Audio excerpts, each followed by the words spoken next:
तो स्वागत है मेरी YouTube channel study with PCM 2.0 में आप लोग का। देखिए आप लोग का एक क्वेश्चन जो कि 2019 में पूछा हुआ क्वेश्चन है, क्लास 12 का है ये। एक मोल Al+3 को Al में बदलने के लिए कितने कूलाम आवेश की जरूरत होगी, ये आपका क्वेश्चन है। तो इसके लिए देखेंगे आप कि इसको कैसे हम सॉल्व करेंगे। मैं टू दी पॉइंट बात कर रहा हूँ आप लोगों से, और इसके लिए सबसे पहले इक्वेशन लिखेंगे। तो Al+3 है, तो यहाँ पे हमारे पास Al+3 है, तो हम लिख देंगे पहले Al+3, Al+3। ठीक है, मैं यहाँ पर लिख दिया। और 3 इलेक्ट्रॉन की आवश्यकता इसको पड़ेंगी, 3 इलेक्ट्रॉन की आवश्यकता इसको होगी। क्यों? क्योंकि यहाँ पर 3 इलेक्ट्रॉन इसने कभी लूज कर दिया था, तो 3 इलेक्ट्रॉन इसको मिल गए, और मिलने के बाद में ये बन गया एल्यूमिनियम सॉलिड अप हो गया। सॉलिड मतलब ठोस हो गया। अब इसके पास में किसी भी इलेक्ट्रॉन की फर्दर आवश्यकता नहीं है। अब क्या करते हैं, इसमें देखेंगे कि अब यहाँ पर हम लोगों को अगर इस पूरी इक्वेशन को देखा जाए तो इस इक्वेशन में मुझे क्या नजर आ रहा है कि 1 मोल अगर एल्यूमिनियम को हमें रिडक्शन करवाना है तो चार्ज कितना लग रहा है, 3 फारेड। ये आप देखें 3 फारेड लग रहा है। तो फिर क्या होगा कि हमें क्या पता है कि अगर 3 फारेड लग रहे हैं तो 3 लिख देंगे सिंपल सा, और 1 फारेड कितना होता है 96500 कूलम, इतना कूलम होता है। तो इस प्रकार से मेरा आंसर अगर इसको सॉल्व किया जाए तो कितना आ जाते हैं 28950 कूलम। ठीक है, समझ में आ रहा है आप लोग को, ये इतना कूलम। ओके, तो ये हमारा आंसर हो जाना चाहिए। आगे बढ़ते हैं, नेक्स्ट क्वेश्चन। नेक्स्ट हमारा क्वेश्चन है, कह रहा है कि अपने पास में कि 1 मोल अगर आपके पास में क्या है, देखें आप लोग 1 मोल MnO4 माइनस है ना, तो उसको Mn+2 में चेंज करना है, यानी कि अपचयित करना है। तो इसको होने के लिए क्या, अपचयित होने के लिए, यानी कि जो MnO4 है वो MnO2 पे अपचयित होना है, तो कितने कूलाम आवेश की आवश्यकता होगी। तो इसको चलो हम लोग सॉल्व करने की कोशिश करते हैं कि एक्चुअली में इसका आंसर क्या होना चाहिए। तो सबसे पहले हमको और आपको पता है कि इसके लिए प्रॉपर हम लोग यहाँ पे क्या कर ले रहे हैं, MnO4 माइनस। अब यहाँ पे क्या करेंगे, Mn को यक्स मान लेंगे, क्योंकि Mn का ऑक्सीकरण संख्या एज सच यहाँ पे कुछ दिया नहीं है, तो आपने यक्स मान लिया। और उसके बाद में प्लस, देखिए ऑक्सीजन हमारा 4 टाइम है, तो पहले 4 लिख दीजिए। फिर ऑक्सीजन का नॉर्मल बैलेंसी -2 होता है, इज इक्वल टू, देखिए यहाँ पे ओवरऑल चार्ज आप MnO4 पे देखेंगे तो -1 है, तो -1 लग गया। और ये यक्स और प्लस माइनस से माइनस, 4 दूना 8 होता है, और ये बराबर -1। तो क्या जाएगा, यक्स इज इक्वल टू -1, जो कि इस बगल है, मतलब कि इस पक्ष में है, +8 उधर जाएगा तो -8 हो जाएगा। यानी टोटल अगर हम देखें तो मेरे पास में +7 इसका क्या आ रहा है, यानी कि इसका MnO4 माइनस का +7 इसका ऑक्सीकरण संख्या आ रहा है। और फिर क्या हम लोगों से कह रहा है, हम लोगों से कह रहा है सिंपल सा कि इस चीज को हमें बदलना है।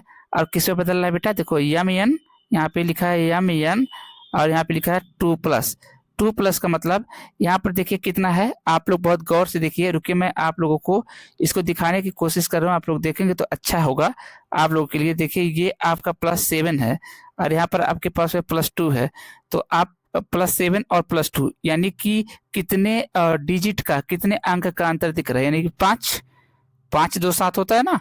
तो अगर हम यहाँ, तो कितने का अंतर आ रहा होगा, तो 5 का अंतर आ रहा है, 5 इलेक्ट्रॉन का। तो आप क्या, इससे आप लोगों का निष्कर्ष निकला, इससे ये निष्कर्ष निकला कि 5 इलेक्ट्रॉन अगर मिल जाए, ठीक है, कितने इलेक्ट्रॉन बेटा, 5 इलेक्ट्रॉन अगर मिल जाए MnO4 माइनस को, यानी कि ये 5 इलेक्ट्रॉन अगर मिल जाए तो फिर क्या हो जाएगा, ये +2 में चेंज हो जाएगा। ठीक है, तो अब क्या होगा, हमसे इलेक्ट्रॉन के बारे में नहीं पूछा है, पूछा कितने कूलाम आवेश की आवश्यकता होगी। MnO4 पर यहाँ पर आपके पास में ओवरऑल चार्ज कितना हुआ करता था, ये नेगेटिव था यहाँ पर, और ओवरऑल चार्ज आपके पास +7 हुआ करता था। तो आपने क्या किया, 5 इलेक्ट्रॉन इसको और आपने ऐड कर दिया, इसकी वजह से यहाँ पर Mn+2 आ चुका। ठीक है, ये +2 आ चुका। ये आप लोग बात को समझ रहे होंगे। अब यहाँ पर कितने इलेक्ट्रॉन? 5 इलेक्ट्रॉन। तो जब 5 इलेक्ट्रॉन की बात हो रही है कि 5 इलेक्ट्रॉन अगर ये एक्सेप्ट करेगा, ठीक है, अगर आप लोगों को अच्छे तरीके से समझ में आ रहा हो तो मैं ये कह रहा हूँ आप लोगों से कि यहाँ पर ये 5 इलेक्ट्रॉन अगर एक्सेप्ट करेगा तब ये +2 में जाएगा। ठीक है, अब क्या होगा कि अगर मैं इस बात को लेकर के आगे चलूं तो मुझे ये पता चलेगा कि मेरे पास में 5 इलेक्ट्रॉन अगर चाहिए तो देखिए यहाँ पे हम 5 इलेक्ट्रॉन लिख दिए हैं और हमें और आपको सबको पता है इनको चाहिए ताकि ये Mn+2 में बदल जाए। तो आपको पता है, हमको पता है कि 1 मोल ऑफ MnO4 जो माइनस के रूप में है उसको रिड्यूस करने के लिए हमें 5 फैरेड चार्ज की आवश्यकता होगी। तो 1 फैरेड कितना? 96,500 होते हैं हमारे पास में। इतने कूलम को हम C से दिखा रहे हैं। जब आप इसका 5 का इसमें मल्टीप्लाई करते हैं तो फिर हमारा आंसर 482,500 इतना कूलम आता है। ये मेरा डिजायर्ड आंसर होना चाहिए। ओके, तो इसको आप लोग वीडियो को पॉज करके जरूर देखेंगे। नेक्स्ट बढ़ते हैं। देखिए अगला क्वेश्चन है, कह रहा कि 0.20 मोलर KCl विलयन की 298 केल्विन ताप पर चालकता 0.0248 सीमन पर सेंटीमीटर है। इसकी मोलर चालकता ज्ञात करिए। अगर आप लोगों को अच्छे तरीके से समझ में आ रहा हो तो देखिए क्या लिखा है यहाँ, मोलर, ठीक है, चालकता। तो मोलर चालकता इसका ज्ञात करना है। तो इसके लिए डायरेक्ट हम लोग को फार्मूला पता होना चाहिए। अगर फार्मूला नहीं पता तो काम नहीं चलने वाली है। तो देखिए फार्मूला हमारे पास क्या होता है। अगर फार्मूला की बात हम करें तो हमारे पास फार्मूला आ जाती है बेटा, यहाँ पर एक फार्मूला मैं यहाँ लिख दे रहा हूँ। ये इसको कहते हैं कंडक्टिविटी, कप्पा। ठीक है, कप्पा M। ठीक है, इसका M for molar conductivity.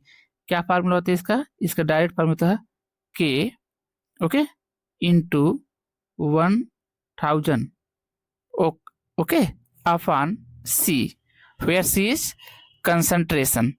Okay, अब आप देखो, अगर आप बुद्धि लगाओ हल्का से, तो जो K है आपका, K बोले तो कंडक्टिविटी, वो कितना सीमन दिया हुआ है। आप अगर देखें तो ये आपके पास में ये चीज दिया हुआ है कि नहीं दिया हुआ है, ये वाला।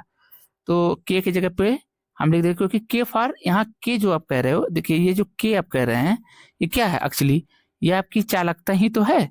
ये जो चालकता आप कह रहे हो, ये चालकता तो K आपके पास है। तो K का वैल्यू इतना आपके पास ऑलरेडी दिया हुआ है। आई होप कि ये बातें आप लोगों को समझ में आ रहा होगा। तो पॉइंट, फिर हम यहाँ पे क्या कर रहे हैं कि लिख देंगे, पॉइंट हो गया मेरे पास में, फिर 0.248, ओके, ये लिख देंगे। उसके बाद मल्टीप्लाई करेंगे 1000 से, ओके, और अपॉन C लिख देंगे। अब C कितना है आपका? तो देखिए ये 0.20 इतनी मोलर है आपका C का वैल्यू। अगर आप इसको सॉल्व करते हैं तो आपके पास में क्या वैल्यू आनी चाहिए? तो वैल्यू आपका आ जाएगा, आप सॉल्व करके देखेंगे, 124, ठीक है, 124 सीमन, ठीक है, सेंटीमीटर स्क्वायर, यानी कि सेंटीमीटर, ये सेंटीमीटर स्क्वायर है। तो इसको कैसे लिखेंगे आप लोग? देखिए इसको आप लोग जान गए होंगे कि सेंटीमीटर स्क्वायर लिखना है। तो हम लिख देंगे यहाँ पे सेंटीमीटर स्क्वायर, और क्या लिख देंगे? पर मोल, पर मोल, मोल, ओके। तो यहाँ पे हम मोल लिख दिए। तो ये हमारा क्या होना चाहिए? हमारा ये आंसर होना चाहिए, जो कि मेरा डिजायर्ड आंसर यही होना चाहिए। तो इस चीज को, ये मेरा आंसर होना चाहिए। तो ये आपका क्वेश्चन खत्म हुआ। नेक्स्ट बढ़ते हैं। तो देखिए यहाँ पर हमारा क्वेश्चन है, क्योंकि हम मिसलिनियस क्वेश्चन कर रहे हैं जो कि आपके बोर्ड में आ सकते हैं, उस हिसाब से मैं कर रहा हूँ। तो देखिए अगर आपके पास में ये दिया हुआ है, ये देखिए पूरा, तो आपको दिखने में ये आ रहा होगा कि एक्चुअली ये आपके पास में एक हैलो एल्केन है, ठीक है। अगर ये बेसिक बातें पता है तो ठीक है, अदरवाइज मैं क्या ही कर सकता हूँ। अब आपके पास क्या है यहाँ पर? एल्कोहलिक, इसको आप जरूर देखिएगा, एल्कोहलिक KOH लिखा हुआ है। अब एल्कोहलिक KOH लिखा हुआ है तो इसका मतलब यहाँ पे जो KOH है, यानी कि ये बेस है। तो बेस क्या करता है, समझिएगा ध्यान से, बेस क्या करता है? ये मोस्ट एसिडिक H+ को क्या करता है, एक्सेप्ट कर लेता है। तो इसको कैसे करेंगे, इस चीज को अगर हमें समझना है तो फिर देखिए आगे इस चीज को मैं थोड़ी सी इस इक्वेशन को, ये जो इक्वेशन दिख रहा है इसको मैं ऐसे लिख रहा हूँ, आप लोग प्लीज देखना। यहाँ पर CH3, यहाँ पर आपके पास में C, और C के साथ में यहाँ पर आपके पास Br लगा हुआ है। उसके बाद आपके पास में देखिए ये जो आपके पास H है, मैं इस H को थोड़ी सी भले के लिए यहाँ लिख दे रहा हूँ, ठीक है। उसके बाद में अगर एक मिनट हम थोड़ी सी देख लेते हैं यहाँ पे, ये देखिए अगर आप लोग को थोड़ी सी कंफ्यूजन लग रहा है, देखिए H आपके पास हो गया, फिर यहाँ पर क्या हो गया आपके पास में, ये बॉन्ड हो गया, यहाँ पर C हो गया, और C के साथ में एक बॉन्ड मैंने यहाँ लगा दिया H के साथ, एक H के साथ यहाँ लगा दिया, और उसके बाद मेरे पास में क्या है, CH3 है। आप समझ पा रहे होंगे कि ये जो आपके पास में OH है, ये OH क्या करेगा, यहाँ पर आएगा, देखिए ध्यान से, यहाँ पे OH आएगा और फिर क्या करेगा ये OH, तो देखिए ध्यान से, ये OH अब्स्ट्रैक्ट करते हैं, यानी कि खींचता है। अब देखिए ध्यान से आप कैसे ये क्या काम करता है, देखिए यहाँ पर क्या होता है, ये अपना यहाँ पर जो इसके पास लोन पेयर है ऑक्सीजन के पास में, ये इसको डोनेट करता है, यानी कि ऑक्सीजन और हाइड्रोजन के बीच एक नया बॉन्ड बनेगा, और नया बॉन्ड बनाने के चक्कर में जो कार्बन का इस हाइड्रोजन के साथ में ये वाला जो बॉन्ड है, ये इसके फेवर में टूट जाएगा। तो यहाँ पर क्या होगा, जैसे ही टूटेगा तो यहाँ पर क्या हो जाएगा, माइनस हो जाएगा। कुछ इस तरीके से ये होगा। देखिए यहाँ पर आपके पास CH3 है, और आपके पास में यहाँ पर C है, आपके पास में यहाँ पर H है, आपके पास में अगर आप अच्छे से समझ पा रहे हो तो आपके पास ये Br है, ये Br हो गया। उसके बाद आपके पास में फिर क्या है, C है, और ये C पर माइनस आ चुका है, आप इस बात को समझ पा रहे होंगे। और यहाँ पर H हो गया, और साथ ही साथ में आपके पास में CH3 आ गए होंगे, ठीक है। कैसे CH3 आ गए होंगे, रुकिए एक मिनट, इसको मैं सही से पहले कर दूं, ये लैग कर रहा है थोड़ी सी। तो ये देखिए ये CH3 है, ओके, और ये आपके पास माइनस है, ये माइनस है। अब होता यूं है कि यहाँ से बॉन्ड को अगर देखें तो अब ब्रोमीन हमारे पास में हमको दिख रहा है। तो जब ब्रोमीन दिख रहा है तो ब्रोमीन मोर इलेक्ट्रोनेगेटिव है, तो ब्रोमीन इलेक्ट्रॉन लेकर के चला जाएगा, और इस कार्बन पर क्या हो जाएगा, यानी किस कार्बन की मैं बात कर रहा हूँ, तो मैं बात कर रहा हूँ, आप लोगों को अगर मैं बातें करूँ तो मैं इस कार्बन की बात कर रहा हूँ, इस कार्बन की, अगर अच्छे से देखिए तो मैं इस कार्बन की बात कर रहा हूँ। तो इस कार्बन पे क्या आ जाएगा, प्लस आ जाएगा, है ना, और इस कार्बन पे क्या है, माइनस। तो यहाँ से क्या बन जाएगा ओवरऑल, यहाँ से बन जाएंगे, देखिए यहाँ पे आप लोग ध्यान से, अगर आप लोग ध्यान से देखें तो आपके पास में क्या हो जाएगा, ये यहाँ देखिए ध्यान से, CH3 हो गया, उसके बाद फिर बॉन्ड हो गया, फिर यहाँ पर आपके पास में C है, उसके बाद में यहाँ पे H है आपके पास, फिर यहाँ डबल बॉन्ड हो जाएगा, डबल बॉन्ड, उसके बाद में फिर क्या हो जाएगा C, और फिर क्या हो जाएगा H, और उसके बाद CH3, CH और ये 3, ठीक है, CH3। तो ये हमारे पास मेजर प्रोडक्ट होगा। अब इसका नाम क्या होगा ये भी जानना है। तो देखिए सबसे पहले हम काउंट करना सीख ले रहे हैं, तो काउंट कैसे करेंगे हम लोग, तो काउंट करने के लिए देखिए यहाँ पर पहला कार्बन, ये दूसरा कार्बन, ये तीसरा कार्बन, ये आपका है तीसरा कार्बन, और ये है आपके पास चौथा कार्बन। तो देखिए ध्यान से आप, यहाँ पर दूसरे वाले कार्बन पर, इस दूसरे वाले कार्बन पर डबल बॉन्ड लगा है, तो हम क्या कहेंगे, पहले देखेंगे कितना हमारे पास में कितने कार्बन का चेन हो रहा है। तो 1 यहाँ पर है, ये 2 आपके पास है, ये 3 है, और ये 4 है। तो 4 का मतलब यहाँ पे क्या हो जाएगा, ब्यूट, क्या हो जाएगा, ब्यूट, ओके। लेकिन डबल बॉन्ड भी तो है, किस पोजीशन पर है, दूसरे पोजीशन पर है, तो ब्यूट 2 इन, क्या होगा बेटा, ब्यूट 2 इन, या ब्यूटीन 2 भी इसको कहते हैं। तो ये मेरा डिजायर्ड आंसर होगा। तो दोस्तों जब ऐसा SOCl2 करके आ जाए तो देखिए बेंजीन आपके पास में अगर हम बनाने की कोशिश करें तो सबसे पहले मुझे ये आएगा कि अपने पास में सबसे पहले यहाँ पर हम लोग क्या करते थे, यहाँ पर इस जगह पे और यहाँ पर और यहाँ पर, अभी मेरे पास में क्या हो गया, बेंजोइक एसिड हो गया, और मेरे पास में क्या है, SOCl2 है। SOCl2 जब कभी भी मुझे क्या करना होता है, SN1 रिएक्शन यानी कि न्यूक्लियोफिलिक सब्स्टिट्यूशन रिएक्शन कराना होता है, तो हम क्या करते हैं, SOCl2 का इस्तेमाल करते हैं। और यहाँ पर आप लोगों को अगर पता हो पाए तो देखिए यहाँ पर कुछ ऐसे होने वाले हैं, समझिएगा ध्यान से। ये तो हमारे पास ऐसे है ही है, साथ ही साथ में मेरे पास में क्या है बेटा, यहाँ पर देखिए, यहाँ से मेरे पास में अगर मैं देखूँ तो मेरे पास में CO बचेंगे, CO बच जाएंगे, और साथ ही साथ में यहाँ से एक क्लोरीन आ जाएंगे, यहाँ क्लोरीन आ गया, और बाकी मेरे पास में SOCl2 निकल जाएगा और SCl निकल जाएगा। तो जो निकल जाएगा उसकी हम बात ही नहीं करेंगे। तो इसको कहते हैं बेंजाइल एल्कोहल। इसको क्या कहते हैं बेटा, बेंजाइल एल्कोहल। ठीक है, बेंजाइल, ठीक है, बेंजाइल, बेंजाइल। और अगर मैं क्लोराइड, देखिए मैं बोल दिया था शायद एल्कोहल, तो ये क्लोराइड है क्योंकि भाई Cl है, तो बेंजाइल क्लोराइड हो गया। अब इस बेंजाइल क्लोराइड का फर्दर हम ट्रीट करें, ठीक है, किसके साथ में, अमोनिया के साथ में। अमोनिया बोले तो NH3। तो आप लोगों को पता होना चाहिए कि अगर हम अमोनिया को, जो कि NH3 हम कह रहे हैं यहाँ पे, NH3 है ना, जब इसके साथ करेंगे तो यहाँ से एक H और एक Cl या Cl बन जाएंगे, और मेरे पास में जो यहाँ प्रोडक्ट बनेगा वो प्रोडक्ट क्या होगा, जरा आप लोग अच्छे तरीके से समझिए। तो यहाँ पर मेरे पास में प्रोडक्ट होगा, मैं देखिए ये चीज यहाँ पर लिखा हुआ है, तो आप यहाँ लिख सकते हैं, आपको ये नहीं है कि आप नहीं लिख सकते, CONH2 बन गया। तो ये CONH2 अभी बना, और इसको हम लोग क्या बोलते हैं, बेंजामाइड बोलते हैं। क्या बोलते हैं इसको, बेंजामाइड। तो बेंजामाइड बोलते हैं, तो इसको लिख दे रहे हैं बेंजा, है ना, ये जड़ है, बेंजामाइड, MIDE। ये बेंजामाइड है, यानी आपको तो एनिलीन बनाना था, लेकिन तो बेंजामाइड बना है। तो इसको क्या करते हैं, ये पूरे जो हमारे पास में ये कंटेंट है, इसको हम क्या करते हैं, इधर लाते हैं, और आपको दिखाने की कोशिश करते हैं कि जो मेरा प्रोडक्ट बनता है वो कितना और क्या बनेगा, है ना। देखिए यहाँ पे ध्यान से, अब आपके पास क्या है, COO, ठीक है, CONH2 होना चाहिए। क्यों, क्योंकि आपने क्या कहा, यह बेंजामाइड को आप ला रहे हो यहाँ पे ना। अब यहाँ पे क्या करेंगे, आप ब्रोमीन वाटर लाइए, और ब्रोमीन वाटर ना ला करके आप बल्कि यहाँ पर क्या कर दीजिए, ब्रोमीन को थोड़ी बेसिक मीडियम में, बेसिक मीडियम मतलब NaOH ले लीजिए, और ब्रोमीन को उस बेसिक मीडियम में आप लगा दें। तो यहाँ से आपके पास में क्या हो जाता है कि CO2 वगैरह बन के निकल जाते हैं, और यहाँ पर आपके पास में क्या बचता है वो जरा आप देखें। तो यहाँ पे हमारे पास बच जाता है NH2।